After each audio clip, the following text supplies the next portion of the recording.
ரம்யாவுக்கும் அவளுடைய கணவனுக்கும் தினமும் சண்டை தான், வாக்குவாதம் தான். அவங்க வீட்ல எப்பவுமே கொளவி கொட்டுறது மாதிரி கடுமையான வார்த்தைகள் காட்டுத்தனமா அங்கேயும் இங்கேயும் பறக்கும். இது நாட்கள் செல்ல செல்ல அதிகமாகிக்கிட்டே வந்துச்சு. ஒரு கட்டத்துல ரம்யாவால தாங்க முடியல. அவ போதகர்கிட்ட போய் முழு கதையையும் சொன்னான். போதகர் கொஞ்ச நேரம் பலமா யோசிச்சாரு. அப்புறம் அவளை பார்த்து, உங்க பிரச்சனை ரொம்ப தீவிரமா இருக்குது, இதுக்கான மருந்து என்கிட்ட இருக்குது, நான் ரொம்ப பேருக்கு இந்த மருந்தை கொடுத்திருக்கிறேன், இது நல்ல பலனை கொடுத்திருக்குது, நான் கொடுக்கற மருந்தை கொண்டு போங்க, அது உங்களுக்கு ரொம்ப பிரயோஜனமா இருக்கும். ஆனா நான் சொல்ற வழிமுறைகளை நீங்க சரியா பின்பற்றணும். நீங்க இந்த மருந்தை சாப்பிட்றீங்கன்னு உங்க கணவருக்கு தெரியவே கூடாது, ரகசியமா வச்சுக்கிடணும்.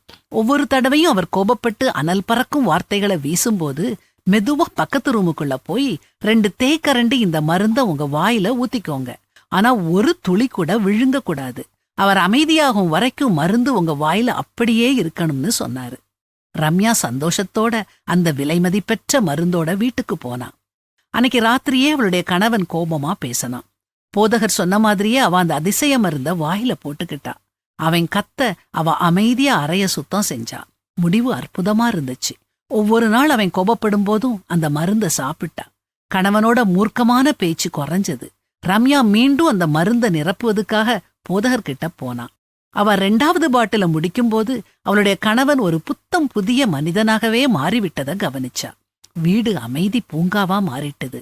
3வது பாட்டில் வாங்க போதகர்கிட்ட போனா. போதகர் ரம்யா கிட்ட, உங்க குடிதண்ணீர் குழாயிலிருந்து இதை நீங்களே நிரப்பிக்கிடலாம், இது வெறும் தண்ணீர் தான்னு சொன்னாரு.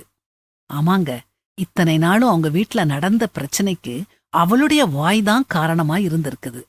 மெதுவான பிரதியுத்திரம் உக்கிரத்தை மாற்றும், கடுஞ்சொற்களோ கோபத்தை எழுப்பும் அப்படின்னு வேதாகமத்திலையும் வாசிக்கிறோம் இல்லையா?